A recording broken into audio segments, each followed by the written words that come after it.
Welcome, everybody, to the first Spark Summit that we've ever had in Europe, and at such a historic, beautiful venue. It's appropriate because this is a historic moment for our community, a community which all of you have played an important role since the beginning.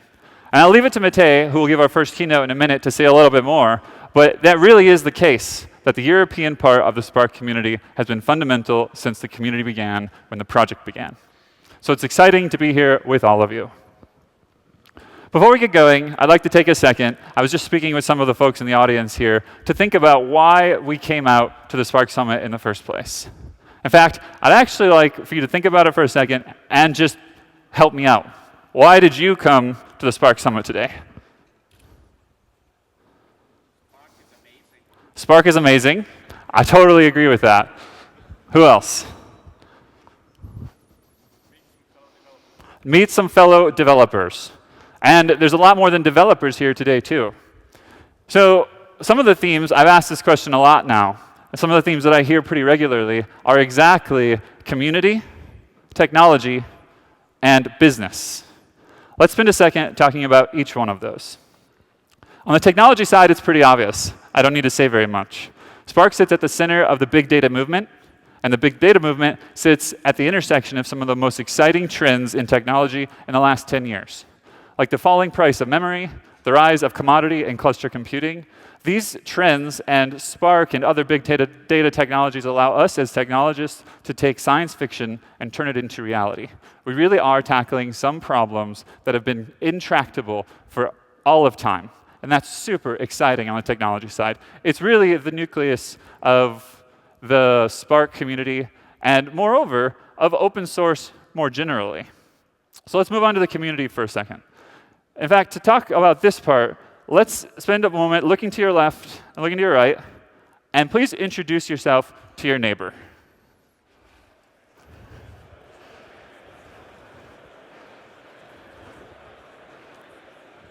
All right, don't start too long of a conversation. There will be plenty of time to talk at the expo hall and later in the day. So bring your eyes back to the stage. All right, you can tell when you run this experiment that the community is thriving, because once you start a conversation, it's hard to stop it. But you need to stop it now.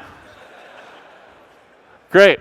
All right, so the community, it's actually a shift in the open source dynamics of the last 10 years. It's another trend that's led to Spark's success. It's that open source is moving from the underdog, sort of, we always call it the open source alternative, to the de facto.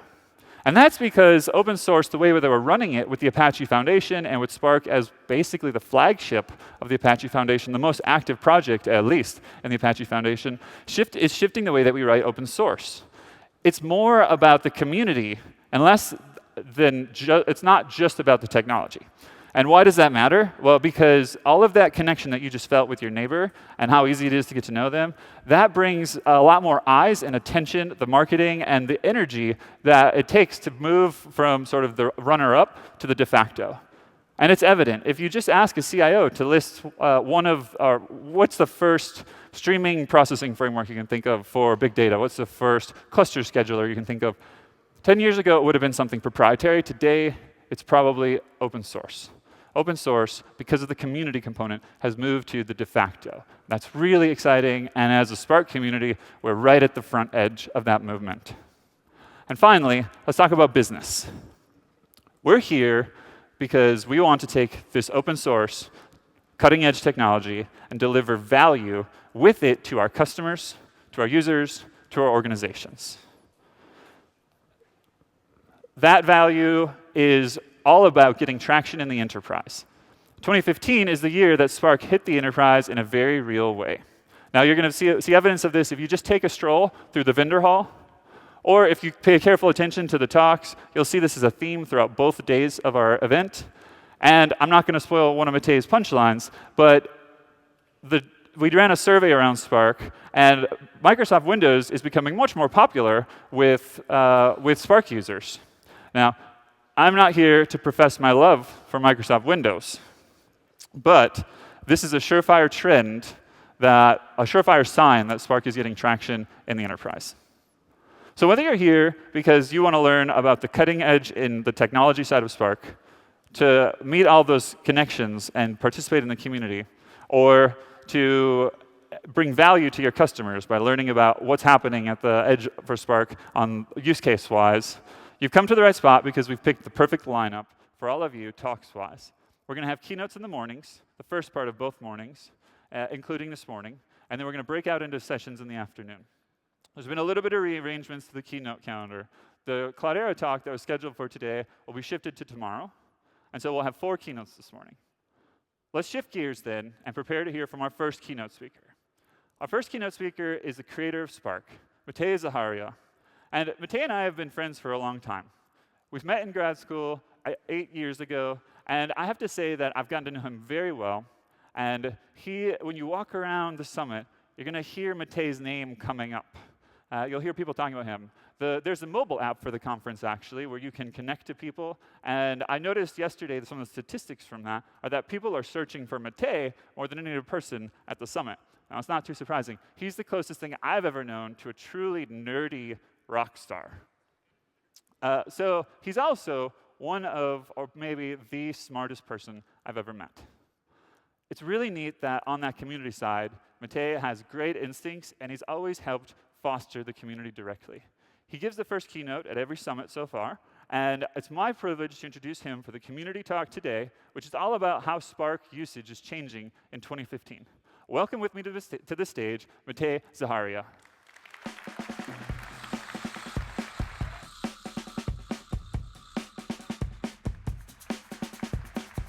Okay, thanks, Andy, for that introduction. And thanks, everyone, for coming out today. The Spark Summit in Europe actually sold out, I think, 1 or 2 weeks before the conference, which is really early. So we're excited to see all the people here. So as Andy was saying, there have been users of Spark in Europe from very early on, since the project started. And I actually remember the first patch we received for Spark from outside UC Berkeley, where we all were, came from Europe. It actually came from a gentleman in the UK who was helping make Spark work on Scala 2.8. So people have been using Spark here from very early on, and it was definitely time that we had a conference here. So I'm going to talk today about a few trends about how usage of Spark is changing and evolving, based on what we've seen happen in the past 2 years, because this is really when adoption of Spark really started picking up beyond sort of the very early kind of tech companies. And first of all, before I do that, I just have to say it's been a really great year for Spark overall.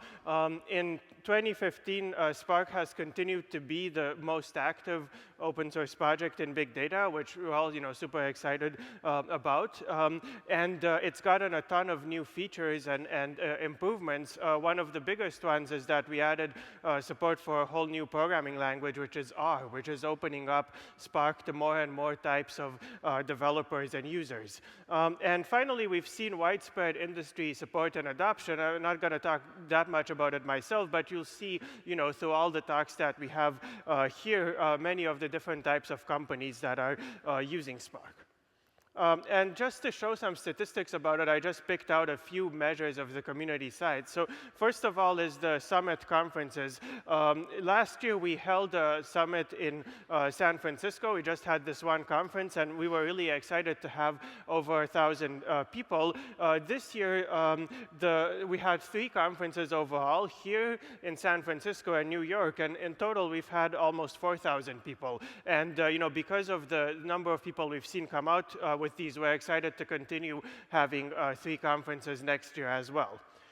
If you look at a number of members of meetup groups on Spark, just from the beginning of the year, that also grew by almost a factor of 4. So there are now around 40,000 of them in meetups around the world, and many new meetup groups as well. And also, if you look at people contributing to the project, this has also almost doubled in the past year. And just 2 years ago, in 2013, this number was around 100. So this year, 600 people people actually contributed patches to Spark, and we're excited to see that as well. And of course, we've done a lot of work to make it easy to accept contributions from a much wider community.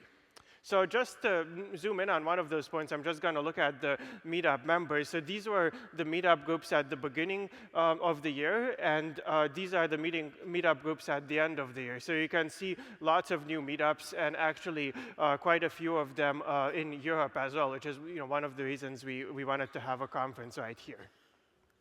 Okay. So finally, what does Spark offer?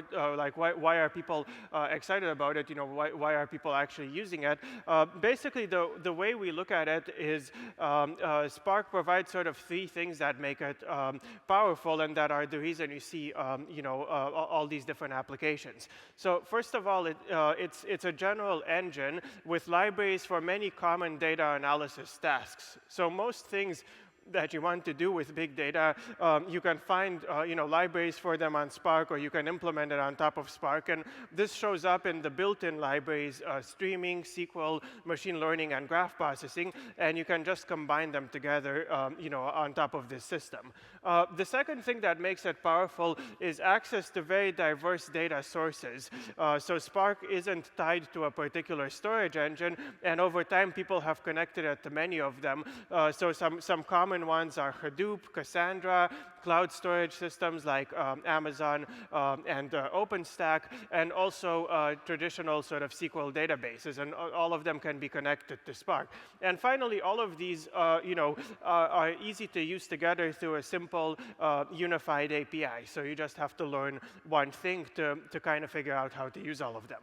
So if you look at the activity in the project in the past 2 years, we've really focused on, basically expanding the strengths of Spark.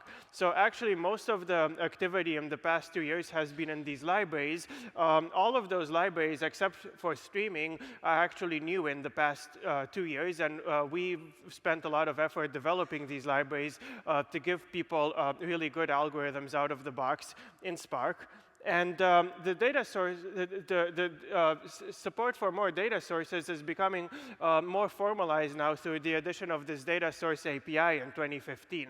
So we released that at the beginning of the year, and since then there are several dozen data sources that you can connect through this that all look very similar to you from a Spark program.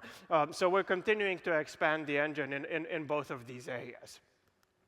So what actually changed in 2015, or what are the trends we're seeing with respect to usage? I'm going to show some information from a survey that we ran this summer, and we ran a pretty large survey of Spark users. We had 1,400 respondents from over 800 companies, and we run actually a similar survey every year. And I'm just going to show some of the stuff that's different from previous years. And basically, overall, we see three interesting trends. First of all, we see an increasing diversity of applications, the types of organizations that are using Spark, and also what they're using it for.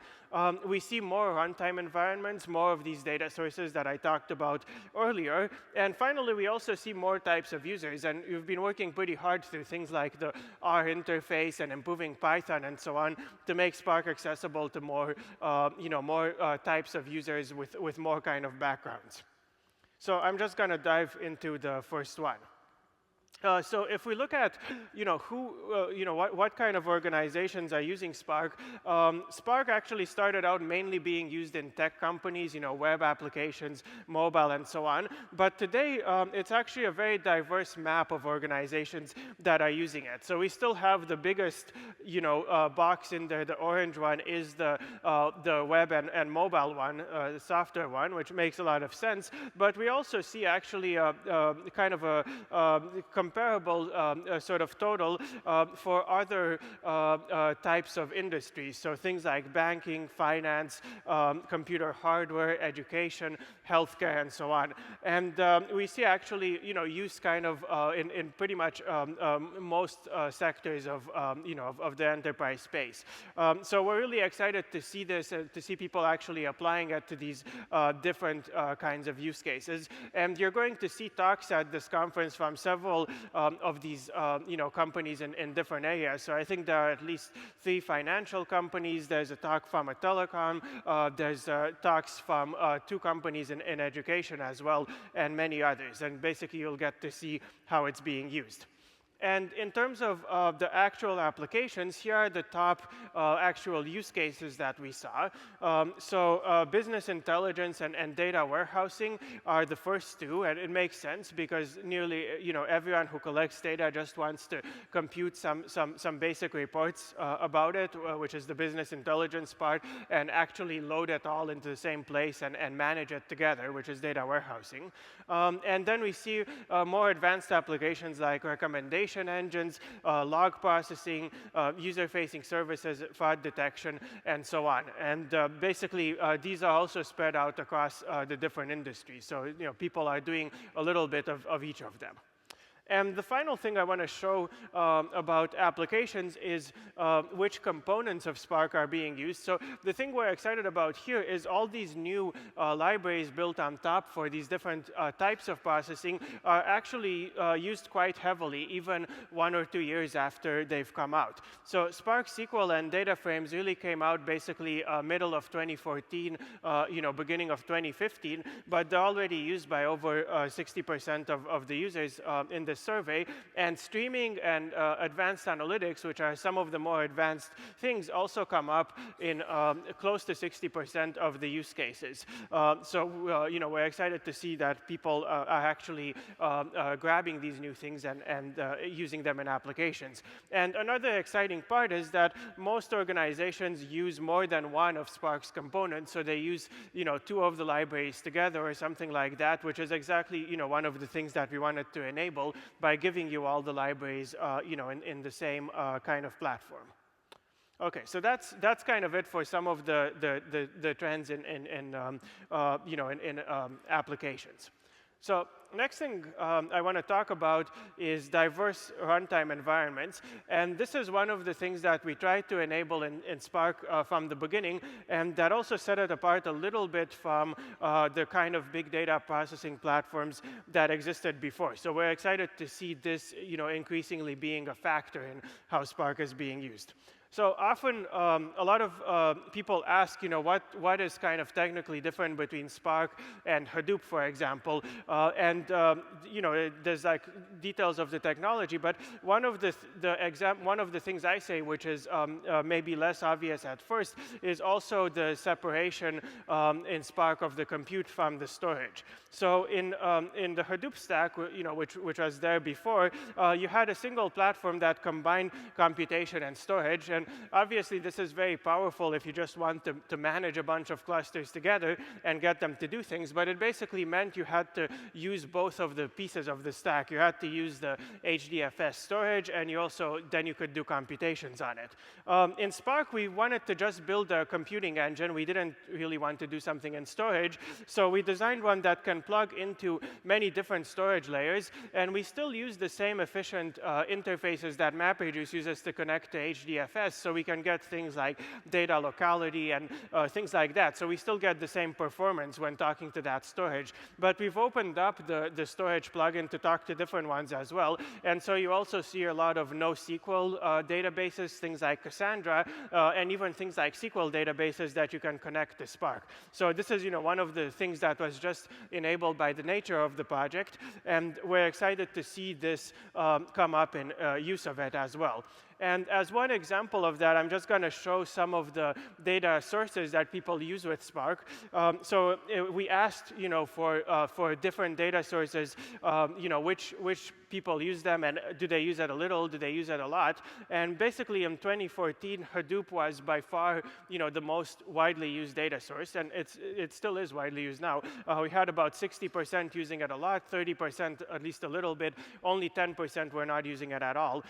In 2015, 2015, though, we see Hadoop is a smaller fraction of the overall pie. Of course, the total number of users has grown, so it's still a large number of total users. And we also see NoSQL and proprietary SQL databases, which are sort of heavy-duty kind of data warehouses out there, are increasingly becoming, kind of on a similar magnitude of usage. So they're all around 40%. And basically, this shows, it makes sense to connect Spark to these other data sources as well. And the final thing I wanted to show about runtime environments is where people actually run it. And here the numbers also kind of match the story I've showed before. So in terms of cluster manager people use, about 40% on Yarn, which is the Hadoop cluster manager. But we see quite a few people running Spark kind of on its own as well, which is usually the case with other data sources. And another thing we're excited about, especially at Databricks, because we are a cloud company, is increasing usage on the public cloud. So now this year it's actually hit more than 50% of the usage. And the public cloud is definitely an environment where you really want to separate compute from storage, because you can scale up and down computing elastically whenever you want. So it makes a lot of sense to do that. And final thing I wanted to talk about a little bit is the diversity of users. So there are many ways to measure that, but definitely a major drive we've had is to make Spark easier for more types of people to use, both more software engineers and developers, but also new roles like data scientists, data analysts, and so on, who are not necessarily programmers as their main 100% job, but want to be able to use the data in these clusters. And to show that, I'm going to show a little bit about, first of all, about the programming languages used. So this was the results in 2014, how many people are using each language. And basically in 2014, we saw Scala is by far the most popular choice, especially among developers. It makes sense. It's a good combination of speed and being high level and easy to write code in. And we saw Java and Python were each around 38%. So this was 2014. In 2015, this is what the picture looks like. And there's a few kind of interesting changes. And of course, remember, this is with a lot more users. I'm estimating at least 2 times, but probably a lot more than that, actual new users. So Scala is still very high, 70%, and it's still a very common choice among new users. Java is roughly the same as before, but the interesting thing is the increase in these sort of higher level scripting languages. So Python grew all the way up to 58%, and then R, which is new this year, it was also kind of high enough at the time of the survey to be noticeable. So we're really excited to see these things, and we've designed a lot of stuff in Spark to make it easy to combine these languages as well, so that you don't have to pick one or the other, and whatever code you develop in Scala and Java is also accessible, for example, to the people using R. So that's one of the things that we're excited to see. And second thing I want to show here is some of the other fast-growing components or trends we're seeing in the usage. And so one that I'm sort of excited about is increase in Windows users. As Andy said, this actually grew by almost a factor of 4 this year. I think around maybe 23% of users now say that they're developing applications on Windows. And I'm really excited about this personally because I'm the person who added support for Windows at the beginning. And let me tell you, it's not fun. Writing Windows batch scripts and stuff, it's a very interesting language and system you have to use. So I'm excited to see this there. Although I hear there are still a few problems with it. So those, those are not my fault. Okay. Next, we see streaming. So this is a production user. So this is not just kind of prototyping an application, but production. This grew by a respectable sort of 50%, and we're excited to see, basically more of these applications going into production. And the other thing that has very quickly grown in production usage is SQL. And SQL, of course, was new last year, so it makes sense to see significant growth of that as well. So these are these are some of the new use cases. And SQL also ties into the more diverse users because, of course, a lot more people know SQL than a programming language, and we see a lot of people using Spark this way. All right. So that's like a few quick statistics on how usage of Spark is changing this year. So given all this stuff, are we done? Can we call it a day? Of course, the answer is no. And actually, development in the open source project is going faster than ever. So I just wanted to talk a little bit about some of the new technical things going on, and there'll be quite a few more talks on these, today and tomorrow. So from a technical side, the biggest kind of change, in my opinion, that came out this year was data frames. So data frames are interesting because they give you, a language-integrated API. You can use that in programming languages, but they move many of the computations over to the Spark SQL engine, which understands a lot more about the computation than the traditional Spark engine did, because it knows it's a relational engine. It knows about tables and schemas and expressions that you run on those tables. And data frames are interesting both from the API point of view, but also from optimization that we can do in the engine. And we're doing a lot of that now behind data frames with this effort called Project Tungsten that is trying to make Spark use modern hardware more effectively, so both memory and CPU. So on the new API side, things like the R API to Spark is completely based on data frames. That's actually the main way you work with data in R. And also new APIs in Python and in the machine learning library are using them as well. And on the optimization side, we already have the first few bits of Project Tungsten that came out in Spark 1.5 that make these computations more memory and more CPU efficient. So what is different in data frames than traditional Spark? This is sort of just kind of a quick look from the technical side.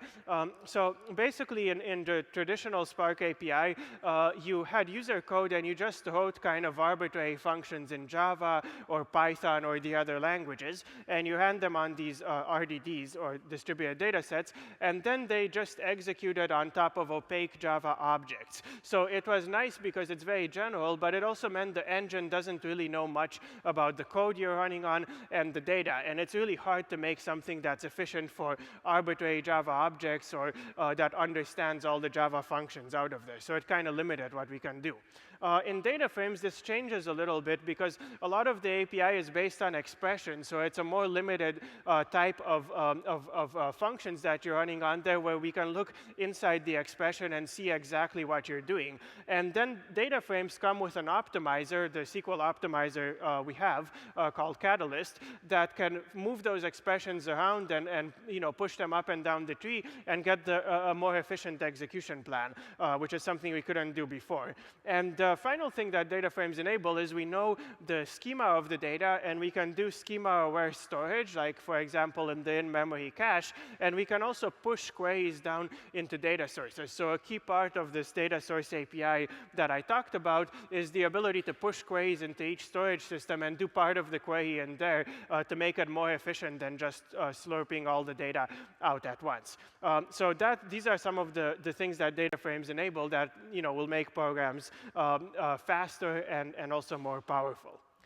So we're excited about how well data frames have worked so far, and we want to extend some of these advantages to the rest of Spark. So one of the things that's coming in Spark 1.6 and that you'll see in a few other talks is a new dataset API that's basically a typed interface over data frames. So if you're a programmer, this means it's a statically typed interface, which means you get something that is easy from a software engineering point of view because you know the types of data everywhere, but you get some of the advantages of data frames underneath. And this was a common thing that a lot of developers asked us about when they saw data frames. They said, hey, can I use this but still keep static typing and actually be able to build really large programs? So here's an example of that. You could define a class in Scala, like a class that represents a person with a name and an age. And then you could read, say, a JSON file as a data frame. That's a thing we support in the data frame API. And then you can cast it to a data set of person objects. So you can say all of these have a name and an age, and I want to view them as this class and pass them around my program that way.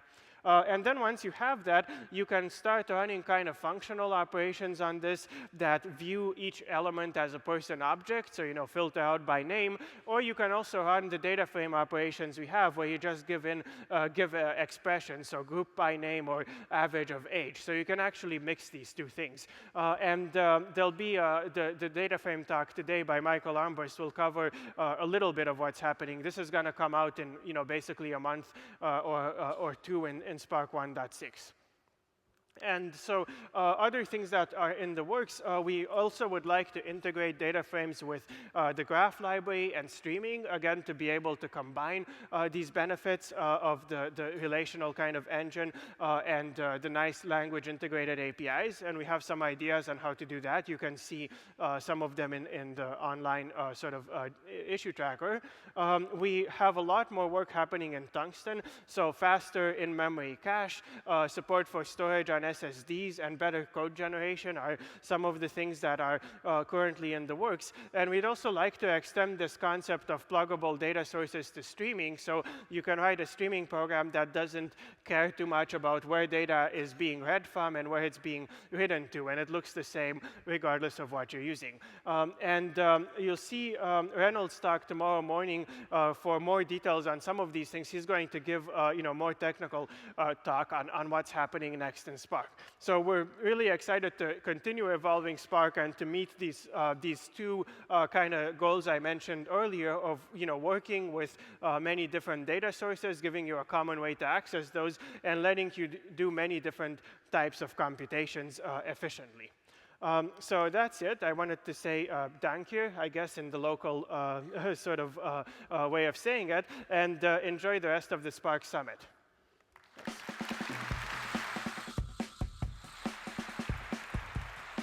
Hey. Thanks very much, Matej.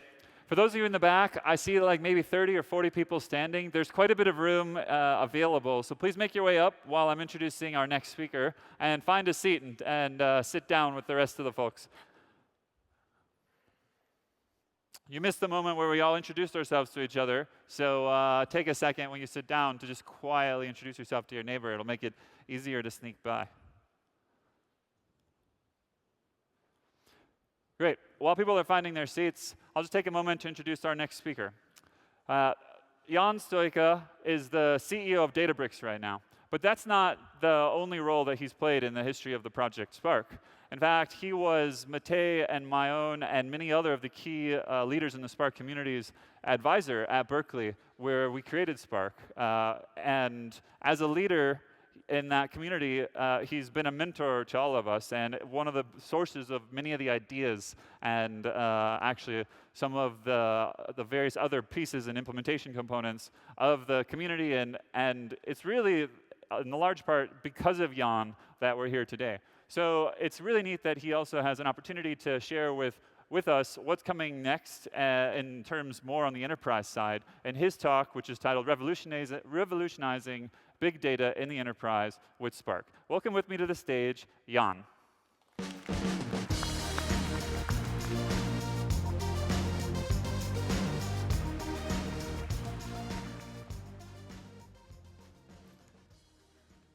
Good morning, everyone. And welcome not only to the first Spark Summit in Europe, but the first Spark Summit outside US. Apache Spark has come a long way since 2009, when we started it as a research project at the University of California, Berkeley. 6 years later, it's a humbling experience to be here to see all this excitement and to see the profound impact that Spark is having on the way enterprises are processing big data today. Over the past 5 years, we have worked with hundreds of companies which run Spark in production. We collaborated with all major Hadoop distributors and big data vendors. During this time, we have seen and learned a lot. Today, I am going to talk about two use cases of Spark, which we are seeing more and more in the industry. Use cases which are changing the way the enterprises processing not only big data, but also small data. The first use case is unifying or combining a diverse set of data sources. The second one is unifying data processing, including batch, streaming, and advanced analytics. These two use cases enables enterprises to get more value out of their data by helping them to implement more sophisticated data processing on a larger and larger number of data sources. Next, I am going to talk about the first use case, unifying or combining diverse data sources. Today, enterprises want to process a more and more diverse set of data, including social media feeds, users' logs, and machine logs. Typically, this data is stored in different formats, in different data stores, and at different locations, for instance, on local clusters or on the public cloud. Now, the traditional solution to deal with these multiple data sources has been to build a data warehouse and then ETL the data from each source into this data warehouse before processing this data. One problem with this solution is that you need to build an ETL pipeline for every data source, which is an expensive and time-consuming proposition. But an even bigger challenge is that the time it takes to ETL the data into the data warehouse can be long. Actually, many enterprises ETL their data in the data warehouses only once every 24 hours. And as the number of data sources increases and the volumes of data increases, this process is only going to get slower. This delay negatively impacts the value the enterprises can get from their data, because in many cases, this value is directly related with how fast these enterprises can make decisions on their data. To address this challenge, we are seeing more and more companies leveraging Spark to build what we call a just-in-time data warehouse. In a nutshell, instead of waiting for the data to be ETL'd before being processed, Spark enables enterprises to access and process the data in place. For instance, by pushing queries to the databases, by reading on-demand data from data sources like Hadoop, HDFS, and S3, and by processing the streaming data as it enters the system. Therefore, we no longer need to wait for the data before starting to process it. Furthermore, this solution requires only touching the data which is required by a particular query. So it scales much better with the increased number of data sources and the volumes of the data.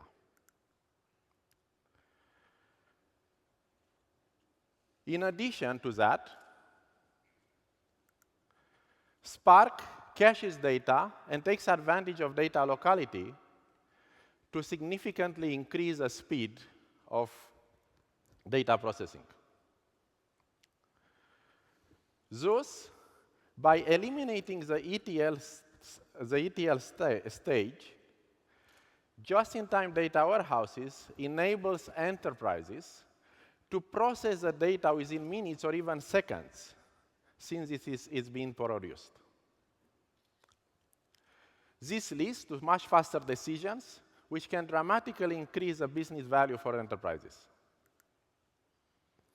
To put this transition from traditional data warehouses to just-in-time data warehouses into perspective, consider the following analogy: watching a video over the internet. 1 decade ago, it used to be that you had to wait for tens of minutes or even hours to download the movie before you could play. And before that, you actually had to wait for the DVD to be mailed to you.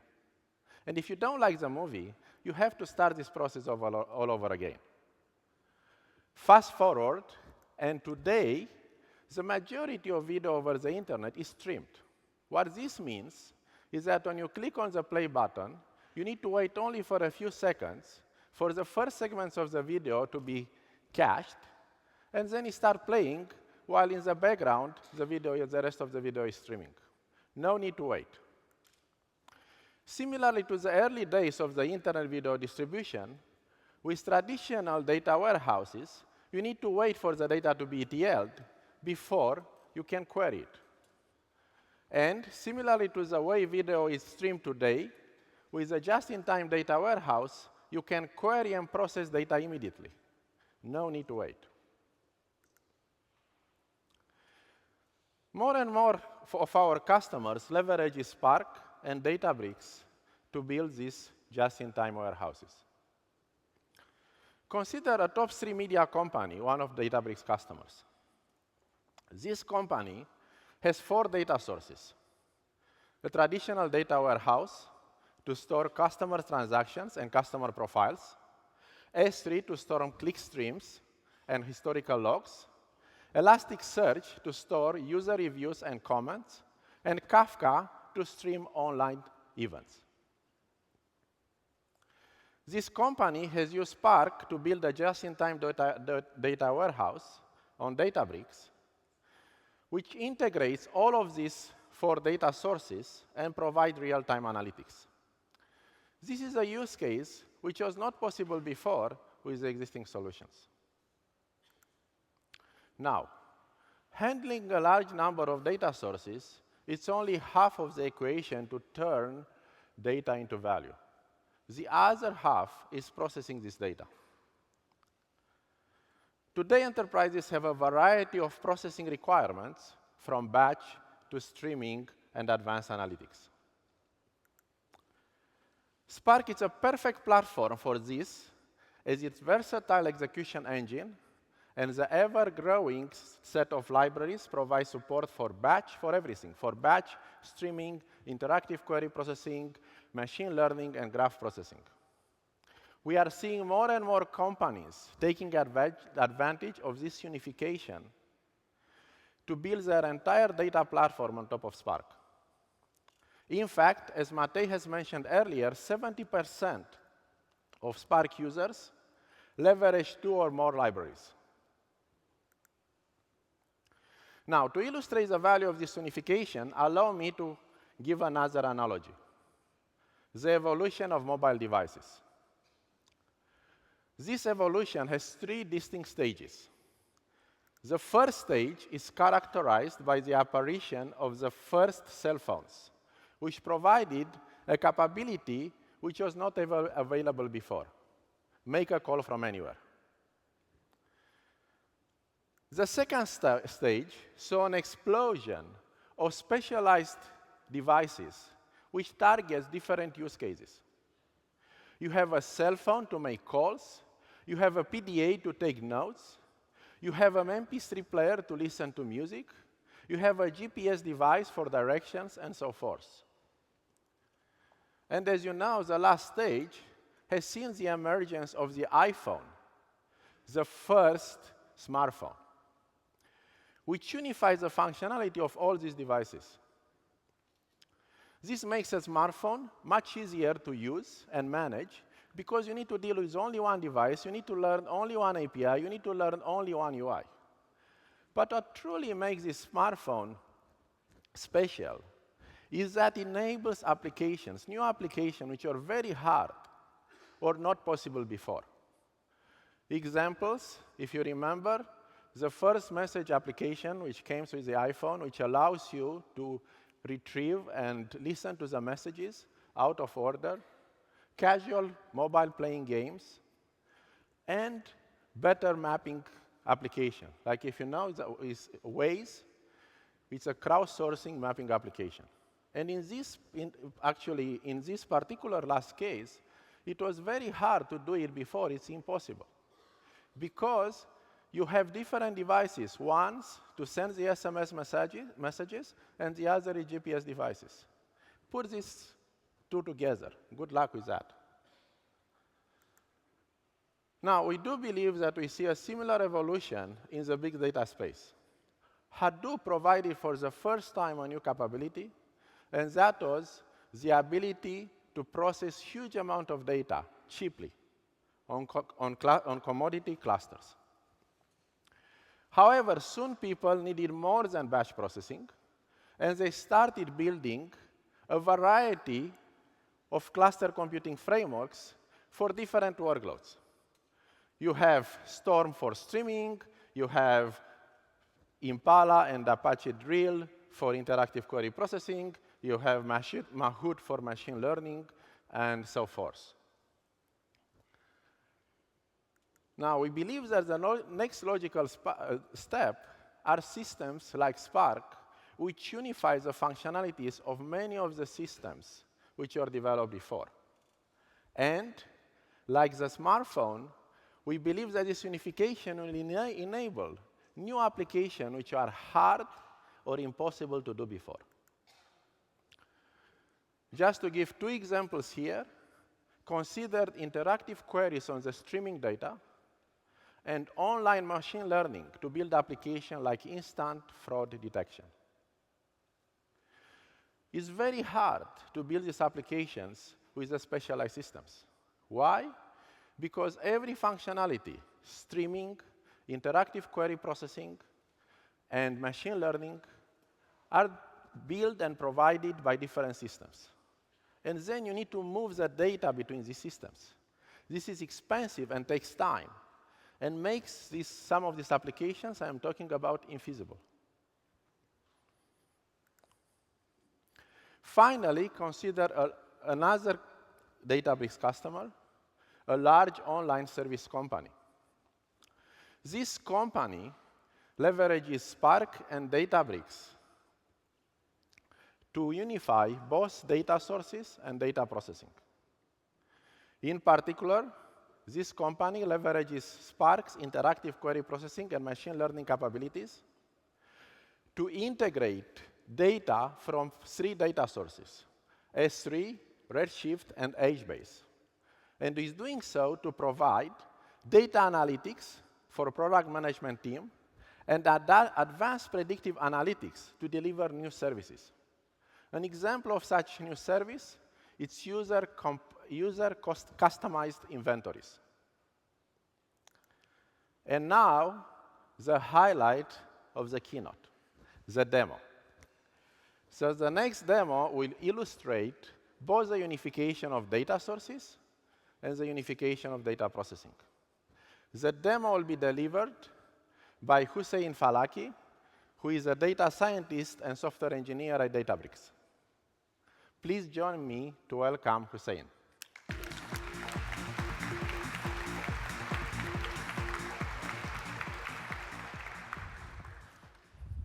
Good morning, everyone. Today, I'm going to show sentiment analysis with Spark based on examples of our customers' applications.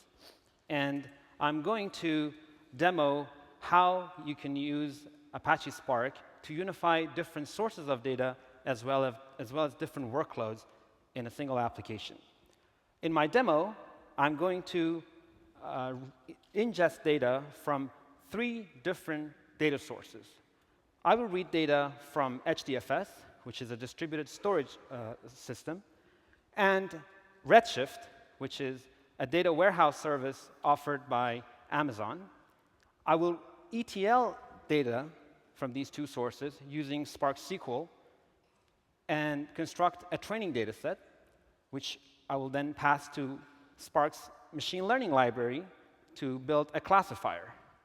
I give the classifier to a Spark streaming application to score live stream of tweets, which is the 3rd source of data in my demo. OK, so let's get started.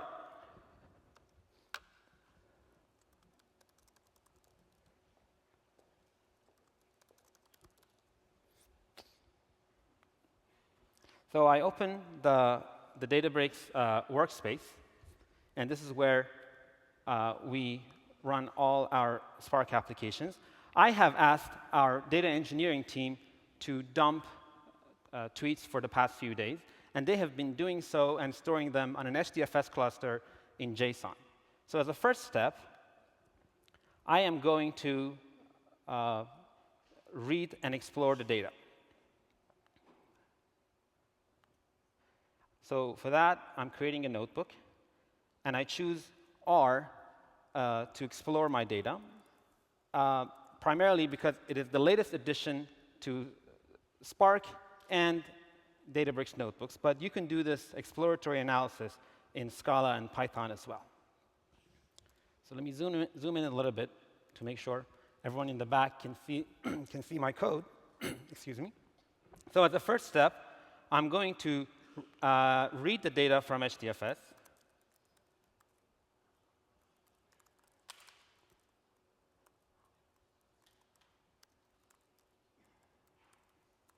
And use Spark's JSON data source to parse them. This is very convenient because it relieves me from having to write a custom JSON parser to read my data. Spark's JSON data source will scan every record and construct the best schema that accommodates all of them, including data types and nested fields. Now that I get a data frame, I can register it as a temp table. Let's call it tweets. And since it's a table, I can use SQL to explore my data. I'm going to take a look at the first few rows of my data to get a sense of what it looks like. OK, so as you can see, we have several columns, and some of them are nested, like this user column. But in this demo, we are primarily concerned with text features. So I'm going to extract that column. Before that, let me import a library called McReader that will simplify my syntax and construct another data frame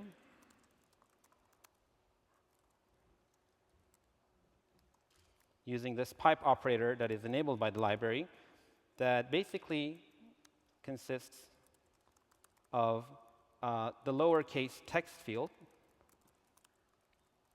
And I'm adding two more columns. The first one, I'm calling it is happy. And it's a flag that is set when the text field contains the happy smiley face. And a second column that is very similar, and I call it is sad, which is going to be set when we see the sad face. And since I'm going to be interacting with this data multiple times, I cache it. Now, I'm going to ask Spark to materialize the cache by counting the number of rows in my data.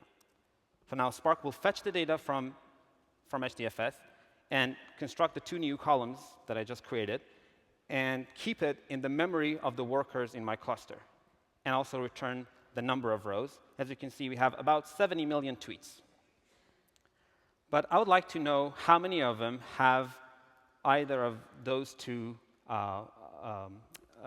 smiley faces.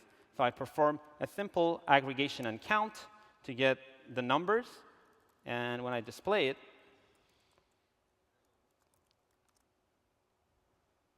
I can see that I have about 6,700 tweets with a happy face and only about 500 tweets with a sad face. If I look at the ratio of these two with a simple pie chart, you can see that we have a little bit more than 10 times more tweets with the happy face than the sad ones.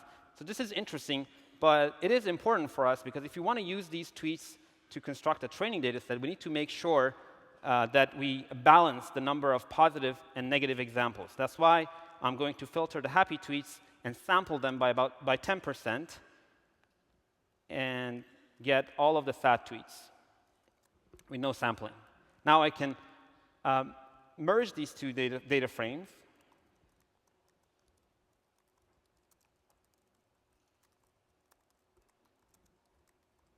and register them, the merged data frame, as a temp table and call it tweet data.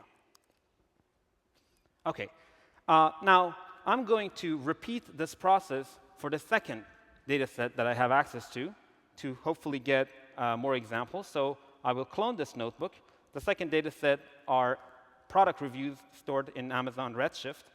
So I call it reviews. And attach my notebook to the cluster. Because I don't want to reveal my passwords, I'm going to run a notebook that populates some environment variables with my passwords. And then I am going to use Spark's Redshift data source to read data from Redshift. Right after that, I will call cache on my data frame and ask Spark to count it so the cache gets materialized. The Redshift data source will connect to Redshift and fetch all the contents of this table called reviews.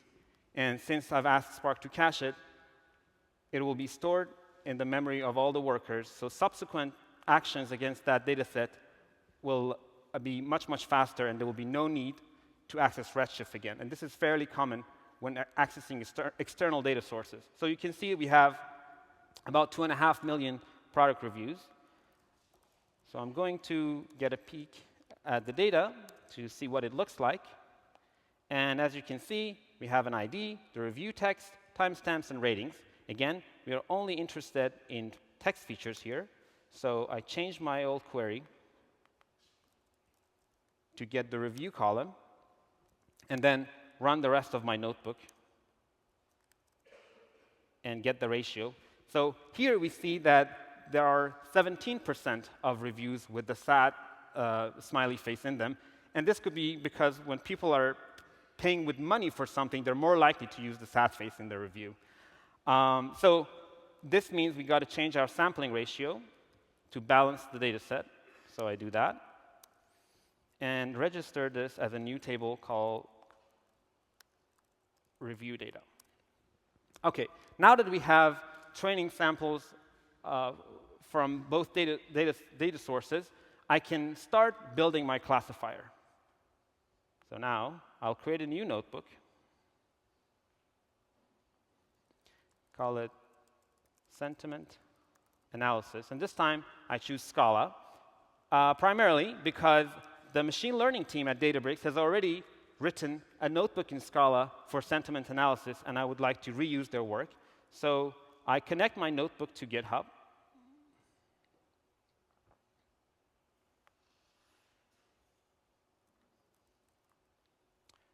To fetch the revision history, and switch to the latest version of their notebook in GitHub, and retrieve it, and then get the notebook. This notebook expects to get its input data in a data frame called data, so I just construct that. The first table, and I merge it with the second table,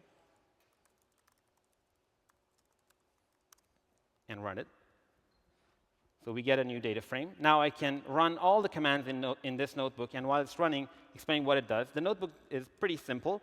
It takes the text column and tokenizes the words, and then counts the frequency of each word, and then uses those frequencies in a regression model to build a classifier that identifies the contribution of each word to positive and negative sentiment. So the process is done, and we have our model here. At this stage, we would usually perform cross-validation to assess the performance of our model. But I'm going to do something slightly more fun for the demo. I'm going to give my model a few example sentences and see what it predicts as the sentiment for those.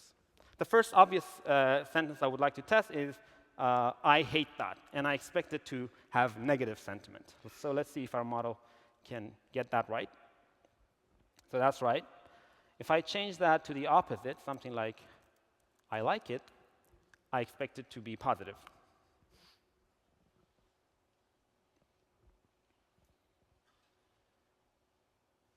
So it is positive. I actually would like to use this to get the opinion on other topics. For example, the US elections is going on, so I was curious about one of the candidates. So let's see what our model thinks about that.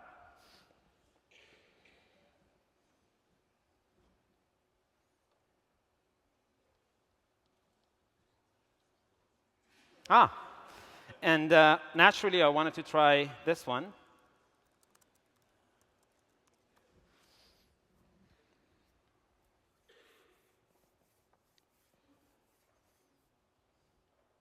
And it's different.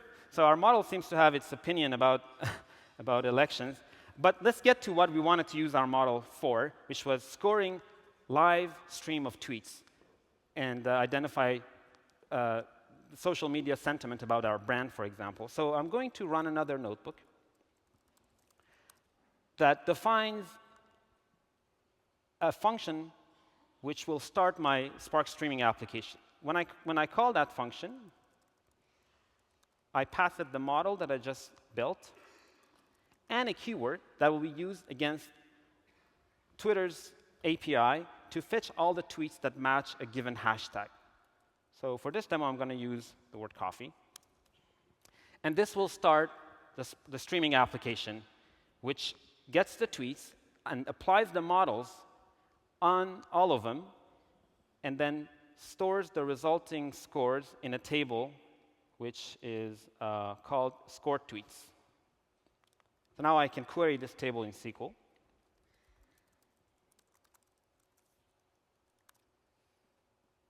And here are some examples. So there is a happy one. We need help with volunteers. And there's a sad one. Grab your coffee. We see you have there. See you there. So I would like to do some frequency counts to actually get like an aggregate estimation of the sentiment. So I run this simple query. It basically counts the number of happy and sad examples for each time interval.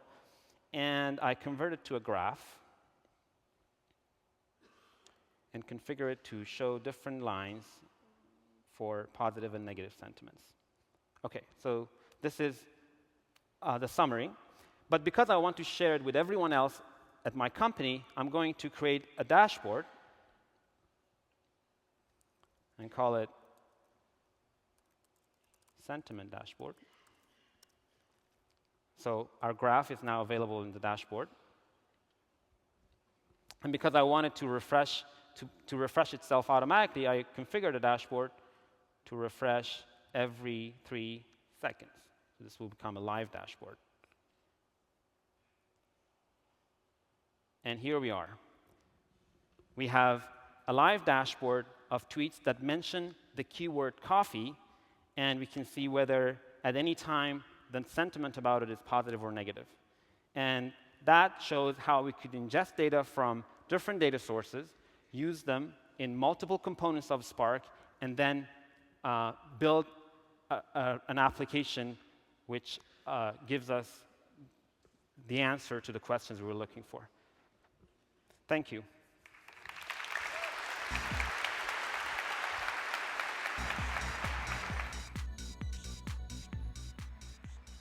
Thanks a lot, Hossein.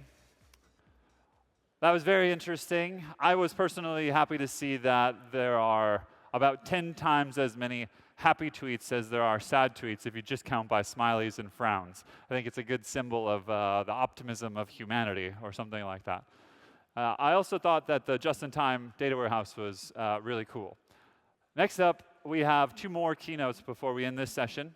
And both of those will progress our theme along the adoption of Spark in the enterprise. First and next, we have a talk by the VP of Product Development at IBM, Anjul Bahambri. Anjul will talk to us about Apache Spark, the analytics operating system. Welcome, Anjul.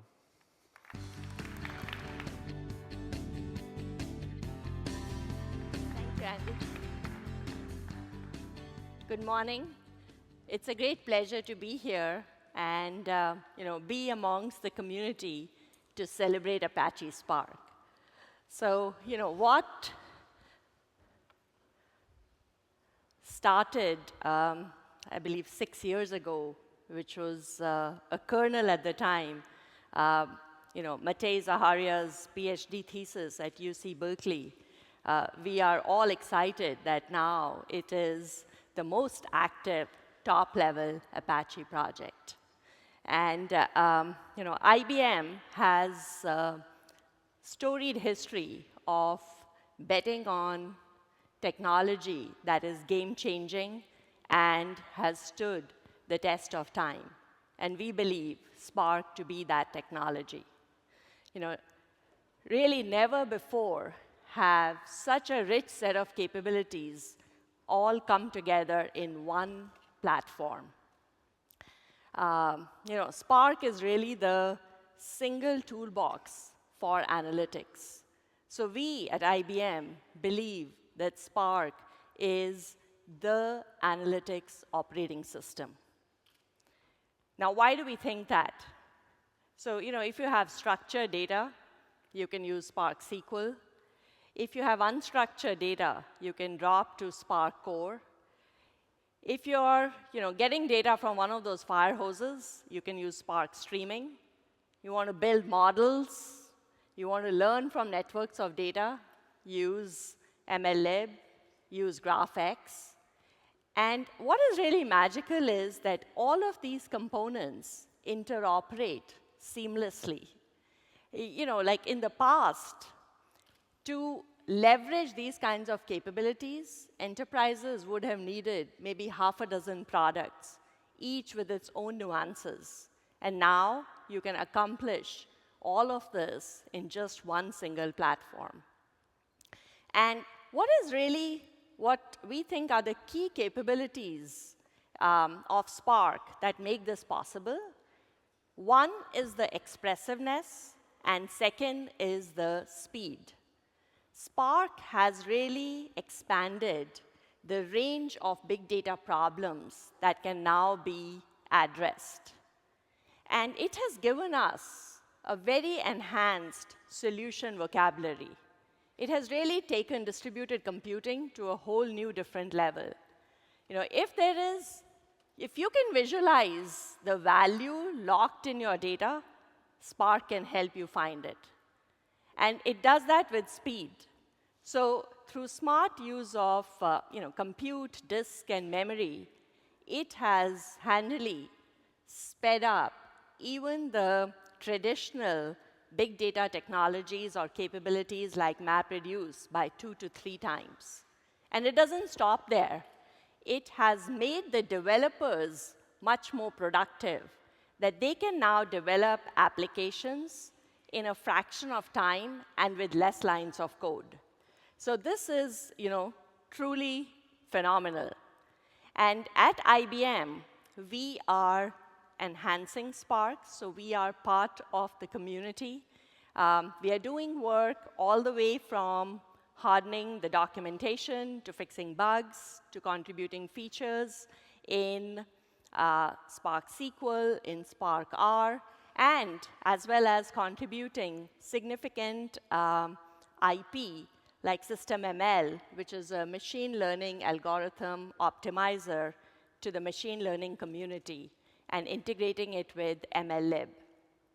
We are also offering Spark as a part of our product, like Big Insights, so as to make the transition from Hadoop workloads to Spark seamless.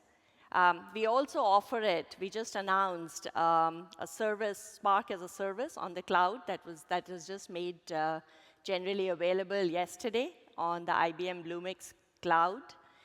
And we are leveraging this inside our products. And I'll give you a quick glimpse of how we are leveraging Spark inside our product portfolio.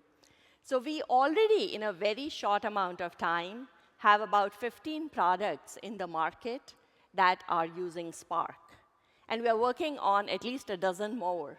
And those will be soon coming out over the next 6 to 8 months.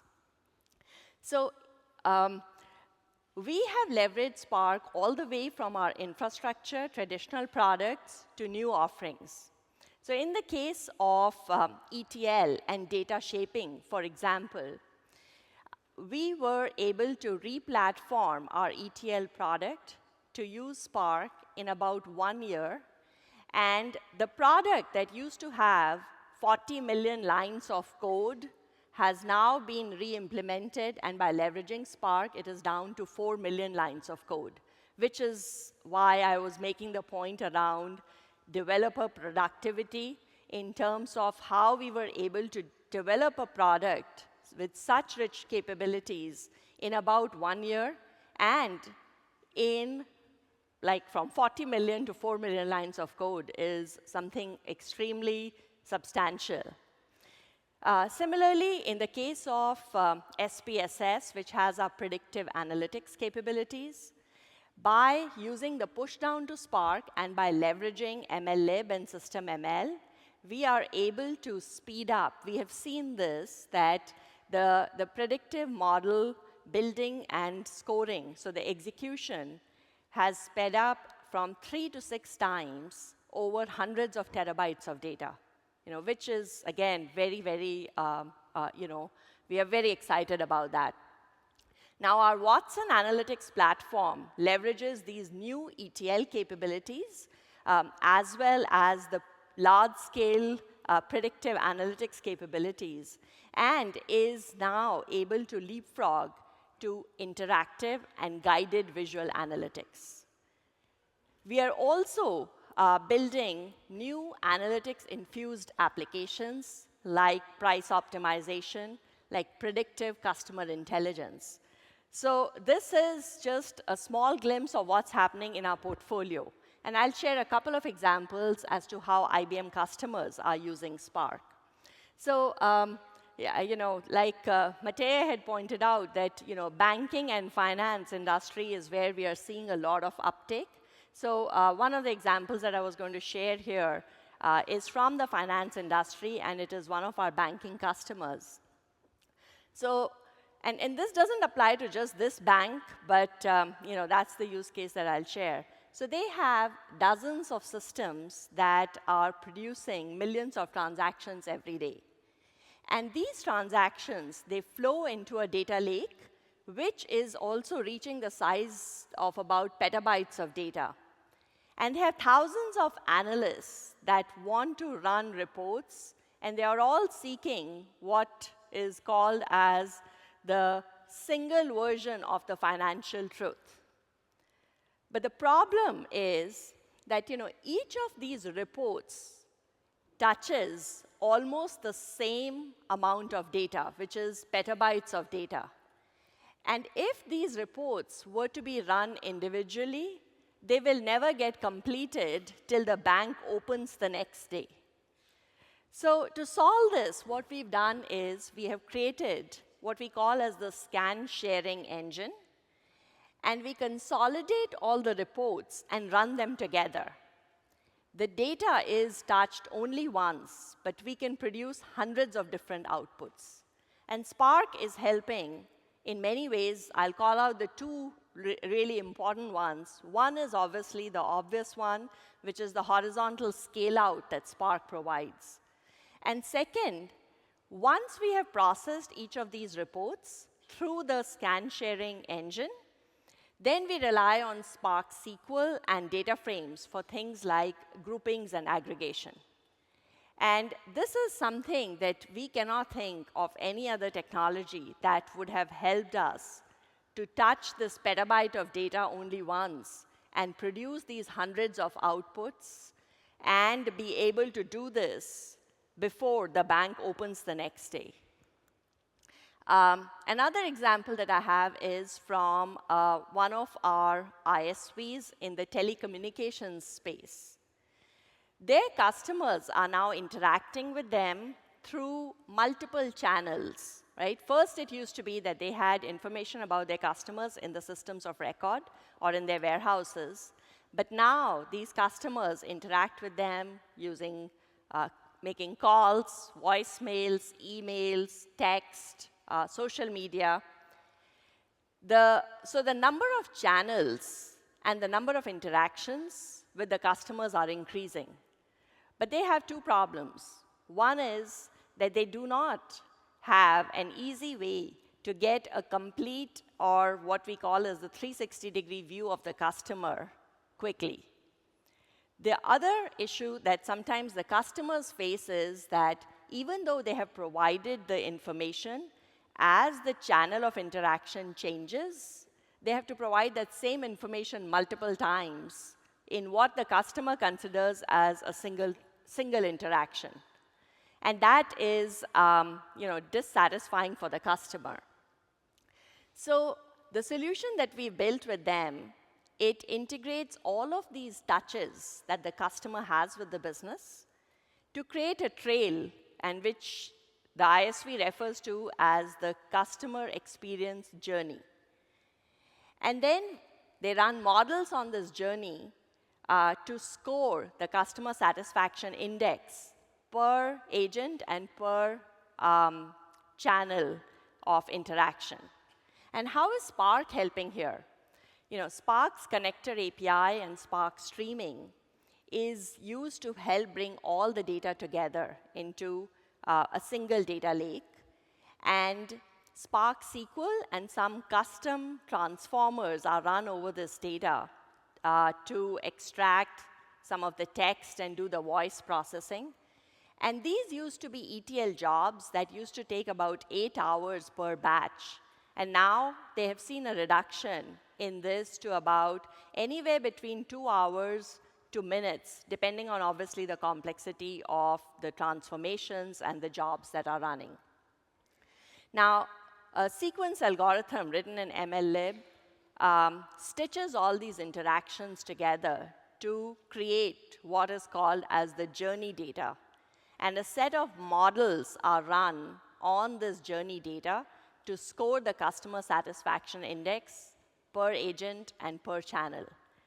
And Spark SQL is used to build visual dashboards where the agents can get a complete view of the customer as they are dealing with the customer. They can see what the customer satisfaction index looks like so that they can get a feel for how to deal with the customer, if it's a really unhappy customer that is coming, or it's a moderately satisfied customer that is coming, so that they can give them the right attention that is needed, and also figure out why they're dissatisfied, what was the reason for that, which was very difficult for them to figure out before. So now you see that this is all these different capabilities that have been leveraged to build the solution, and the ISV never had to move out of the Spark stack. And this is the power of the expressiveness and the rich set of capabilities that are coming together. Now, in addition, the benefit that the ISV has seen is that the cost of the infrastructure and data processing has gone down by about 70%. And the number of lines of code that were needed to build this solution were, again, much smaller than their earlier solution. So this is why we consider Spark to be the analytics operating system. And we have our Spark Technology Center in San Francisco. It's in shouting distance of our open source partners, Databricks and TypeSafe. So if you find yourself in the beautiful city of San Francisco, please do stop by. For those of you who are already on Spark, welcome to the revolution. For those of you who have big data projects or problems and you're still trying to decide what to use, I would say come on board. And as for our own Spark journey at IBM, I invite you to track us at this website. Thank you.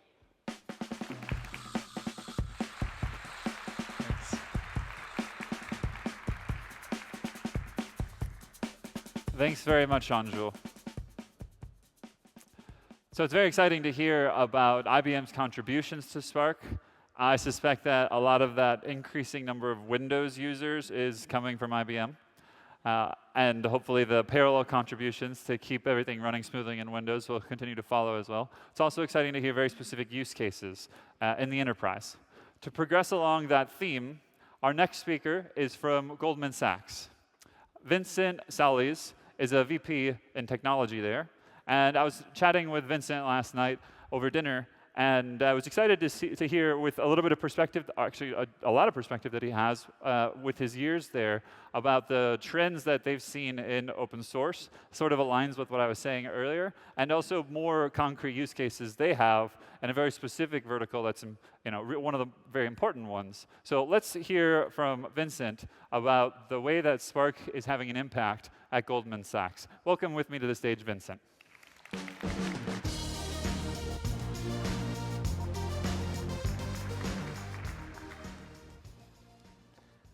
Hello, Amsterdam. Thank you for having me here. My name is Vince Solis. I am a vice president of technology. I have been with the firm for more years than I wish to admit. Currently been doing the data science role in technology for about the last 5 years. I'm known as an R evangelist in the firm, and growingly now, I'm more of a Spark evangelist too. And what I wanted to talk to you about today is how Spark is making an impact at GS. It's been a progression for us for about the last year and a half with Spark. And what I figured is a nice theme here and what to talk about and share with you all is how we started to adopt Spark, the problems we were having, the solutions we were building, and then the solutions we could now further build because we looked at Spark and saw the advantages that it was giving to us. So it's going to be a little bit of a progression, a little bit of a story of how we started to adopt Spark, how we're using it today, and then how we're looking to use it in the future. So with every good story, we need to start in the beginning and what we were doing with our big data plant when things started about 2-3 years ago with starting to put data into HDFS and into Hadoop. We, of course, had our regular relational databases. We were throwing lots of files, lots of data into HDFS in our big data store. We were using Apache Hive, HBase, OpenTSDB. One of our big data stores that we do in technology infrastructure, we collect a lot of the machine telemetry information. So we use OpenTSDB for that. Processing the data was mostly from a reporting perspective. We would ask questions of the data that we stored. We wanted to take a look at it, wanted to see when things were going wrong, use it as a bit of a triage tool, take a look at it. So a lot of the stuff we were writing originally was RESTful calls through Java, maybe Java MapReduce to do some data processing to the data that we were collecting. And then after a while, Pig came out, Pig became popular. We started using Pig to do this processing and not so much the Java MapReduce. But all of this, in the end, ended up being just rather slow. It wasn't really as fast as we were hoping it could be. There was a lot of desire to get that data right out of Hadoop in its rawest form. And the difficulty was just Java MapReduce, OK, you can do it. It gets difficult once you get past those textbook examples. The Pig scripts, there was a lot of it to write. There was a lot of debugging to do. You had your user-defined functions in there. And then the code, compile, deploy, debug, it's a slow cycle. It was not very, it was not a lot of fun to actually get the coding done. And around this time, as we were looking at alternatives, Spark started coming on the scene. There was an attraction to what Spark was going to be giving us. And it was now supporting all the languages that we were working with. We were starting to look at Scala more and more than just Java. Python was growing in popularity for us also as a scripting language. And other parts of the firm, me being an R evangelist especially, we were already using R to do data science and data analysis. So we liked that part of it.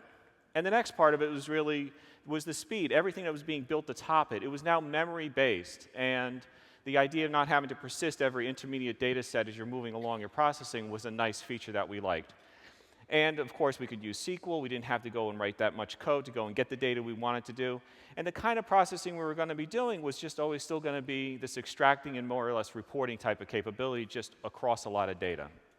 And of course, I don't want to go and forget the other bits of the Spark stack that was attractive. We do have a lot of streaming information. We were collecting it, streaming it, persisting it. We liked the idea that that was also all part of this whole infrastructure. But the seminal moment for us came about a year ago at the Strata conference. It was the first one that was held at the Javits Center. If you've been to New York, it is a huge conference area. And it was amazing how much that conference filled up that space, that 3-day conference that was there. There was the Spark Camp that was being held there for the first time on the New York side of things. One day of just going into all the bowels of learning how to use Spark. And there were Spark conference talks throughout the conference on different topics. In New York, we had about well over a dozen people from various different silos of the firm that attended that conference. And everybody was coming back, starting to go, what is Spark? I heard about it, but there's a lot of stuff going on with it. There's a lot of advantages coming out with this stuff. And we were getting more and more interest out of it. And one of our managing directors, Matt Glickman, who gave a keynote at the Spark Summit New York just 8 months ago or so, he wrote a post that went viral within the firm. And it was just simply titled, I have seen the future and it's Apache Spark. That one simple post talking about how I can easily use Spark against my data files that I have, parse the data out, query it with SQL, and get data sets very, very quickly and integrate it into our existing tooling easily, caught on with everybody. We're a firm of 9,000 technologists, which is a little hard to believe that that's almost a third of the firm does technology, but we trade, we do advisory business for our clients. There's a lot of times we need to process data for them. So everybody saw the attraction of being able to now use this data very easily, very quickly. And then on top of it, our CIO, who had been blogging about the advantages of Scala the year before when he became our CIO, also jumped into this conversation and was asking, how can I use Spark? It's a nice thing to have a CIO that's actually that technical. And is asking you, how can I now use Spark and play with it? And that's kind of lit a fire underneath all of us. We now wanted to support Spark better than just as a hobby project and what was going on. So that was the impetus. That was the thing that actually changed all this. And as a result of it, having this amount of interest, having this amount of senior players, the advantages from a technical perspective, that one post now kind of went viral within our firm. We went and produced the Hadoop stack now for us that we had internally. We now pre-compiled Spark now, so it was no longer a hobby project for everybody. This became a turnkey solution within the firm. We compiled it with supporting the various different things, the switches you have if you ever compiled Spark yourself. We compiled it with all these switches automatically, and then we integrated them into our proprietary tooling. Giving all the developers that turnkey, you want to get started with this, you can do it now immediately. You don't have to go and learn how to configure all this stuff. And if anybody's configured their Hadoop ecosystem, it's not all that easy to get the zoo animals all in order. We just did it for them, and then they were able to quickly start building solutions, or at least doing POCs for solutions so they can talk back to their business users and get a look at it. But one of the things that's key in this, and actually was quite invigorating being a community member, I go to meetups outside of Goldman Sachs also, was we kind of took that energy and we were applying it inside. It was a blog that started this whole interest in the whole thing, and from the blog came more community work on internal forums, on internal blogging posts that we were putting on, people helping other people on how to get things put together. So it wasn't like this is a team that produced this stuff, is now supporting this stuff, and now is releasing it internally for everybody else to use it, and if questions come up, it goes back to the support group and back and forth. We were doing it more as a community-driven effort. And that was also invigorating that if something wasn't quite working, we kind of left that to the side, and we picked up with another way of going forward with something. And everybody was trying to help everybody else out. That's the one thing that's kept me at Goldman all these years, is we're taking a very team attitude to how we like to do things. And that team attitude really shows itself when you use these internal community forums on top of it. And you got 9,000, a good portion of 9,000 technologists interested in this now. And it's global for us. It's not just out of the New York area either. So, as I said, we added Spark support into our stuff. We added it then into something we had already created, mostly from an R focus, something we call a data science toolkit internally. We put together all the open source tooling there, make it work with our internal data sets and data sources, integrate it with our proprietary tools. The data science toolkit is that turnkey support to be able to do everything you need to do data science work. So the languages are all the common players you would expect, being able to connect to the Hadoop file system that we have in our data sets, Hive, and so forth. Please understand, in Goldman, we don't have one universal data set yet, one universal Hadoop store. We actually run multiple of them, multiple versions. This is a difficult thing to manage all the time. But this is what we have to support for all of our folks here. And one thing I found that was interesting in all this is as we were looking at what the data science toolkit and as Spark was coming along, the languages we want to support are the languages that Spark supports. It was a very easy melding of those two things together also. And as you see, we're using notebooks, and we also use IDEs and IDE-type things. There's a big mix here between using your Java IDEs to using IPython Notebook to using RStudio Desktop. We kind of work with all these languages, so we see an advantage and we see an approach that just works well for all of us. Which brings us to today and how we're using Spark. Right now, the advice we give all of our groups is, even though you've got Python and Spark that you can use, and we're supporting it in the toolbox, in the data science toolkit right now, please, from a production perspective, stick to the Java and Scala languages. We like the JVM approach to things right now, and that's because our Hadoop stack, the clusters that we're running, people submit the jobs into the same cluster that's running and stores their data. There's not a separation yet.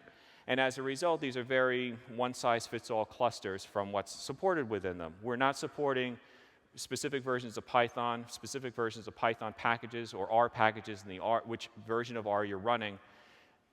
It's easier to just take your Spark job, compile it into one jar, submit it into the cluster, and just let it run.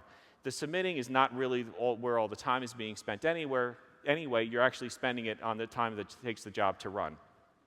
And the types of jobs we're still running, the bread and butter here is still batch processing.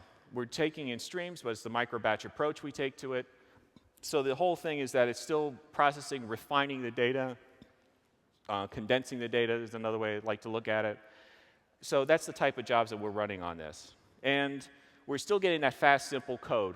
My preference, and the one I actually personally tell people, if you're going to be doing Java or Scala, I understand enterprises like to reuse their Java developers and now have them do Spark. But I've been more and more advising, and anybody who wants to use this bit of advice from me, please learn Scala and do it that way. It's a lot easier. You make less mistakes with your Spark code. That's a little bit I wanted to put out there. Thank you. And one little last plug, when we went to productionize this stuff, and we're running now in production, we actually ran across this great little, and I want to give a plug to great things that happen in the open source community, the Spark job server. I understand there's a couple talks around this that are at this conference. I'm going to be attending them. I want to learn more myself. But the attraction to this was and it's kind of the same thing you saw with this whole thing. I didn't want to map, reduce, persist. We hate the whole thing of persist and read it back out again. The same thing with being able to cache these RDDs that your jobs are running, and we want to reuse the RDD for further processing in our jobs.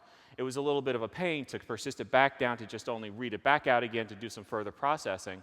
So some of the groups are actually using the RESTful services, but are actually using the job server and its attraction to being that RDD that they can now cache and reuse again.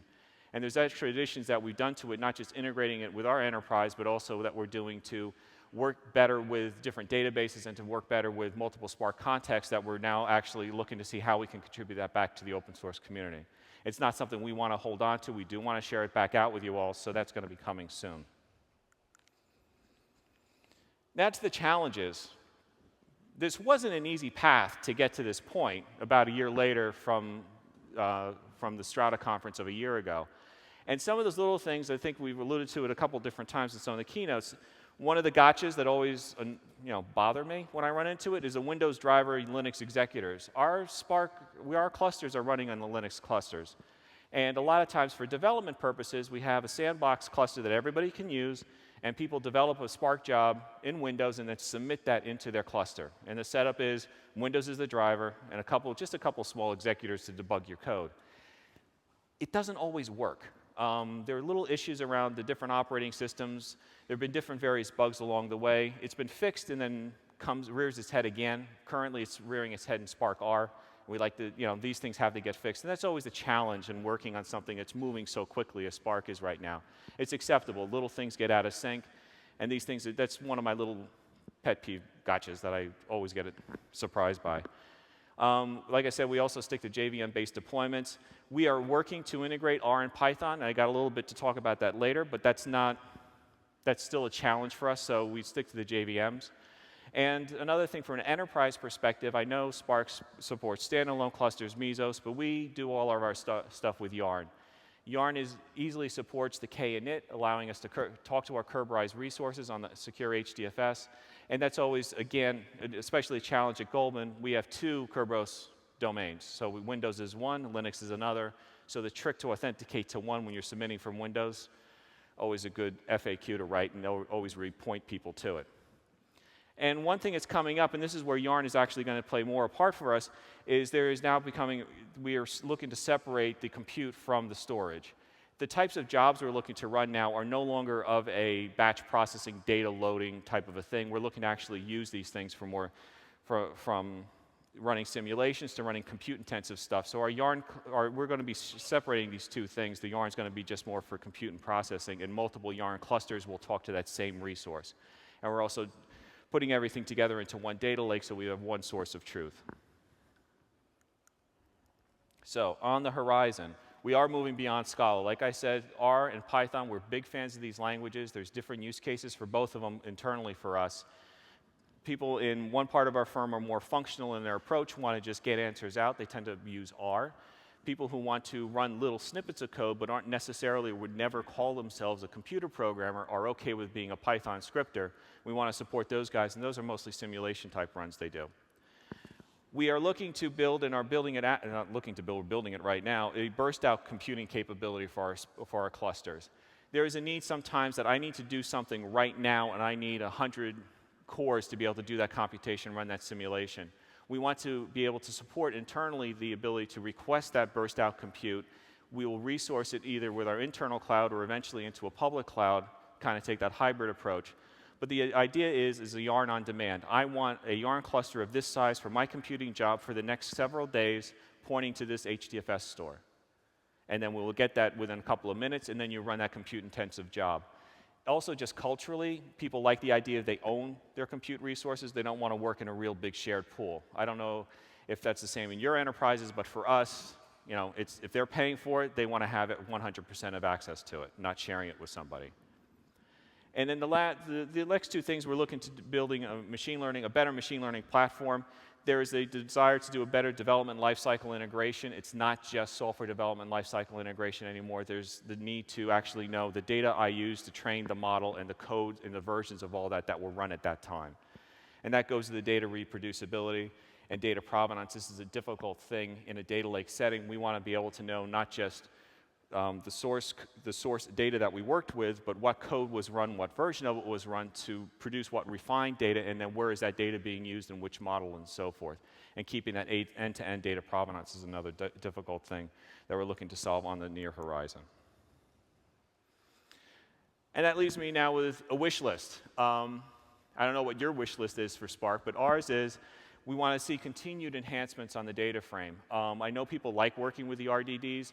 Me being an R programmer and a bit of an R bias to this, I have a lot of my Python friends work with pandas. We'd like to see more and more of that just essentially be fully functional parity with what you see in R and pandas, a drop-in functionality that I just have to really just change a library include, and pretty much the code all works the same. The worst thing about going to a new library, a new way of doing things, is there's little differences. And any little difference causes a friction point of learning that new technology or implementing that new technology in your data solution, and we just don't want to have those types of things showing up anymore. As an R user, I love formulas. I love the advantage that formulas give me on transforming my data under the covers for me to be able to do my machine learning algorithms. I didn't realize how great a thing it is when I did this in R, and now seeing that it's available now in 1.5, at least a little bit, the start of it, I'd like to see that the implementation of that grow even more and be available to Java and Scala on top of it. And that brings me to the last thing. With IDEs and the way we do our work, we see a separation. I see like two different types of users going on. Those who like to write libraries and work with the IDEs that you have for Java and Scala, adding the functionality there. And then you have people who are answering questions, working in notebooks. And IPython Notebook is a popular one for that. But there's something in between that's kind of missing for that user who kind of maybe works in both spaces and doesn't have something in between. I see it with the RStudio desktop. It works that well for me as an R developer. But I'd like to see essentially that same thing now just graduate and just be, how about this for an idea? A Scala-based notebook like IDE, but allows me to do my plotting, do my execution in a console with code, however I want to do it,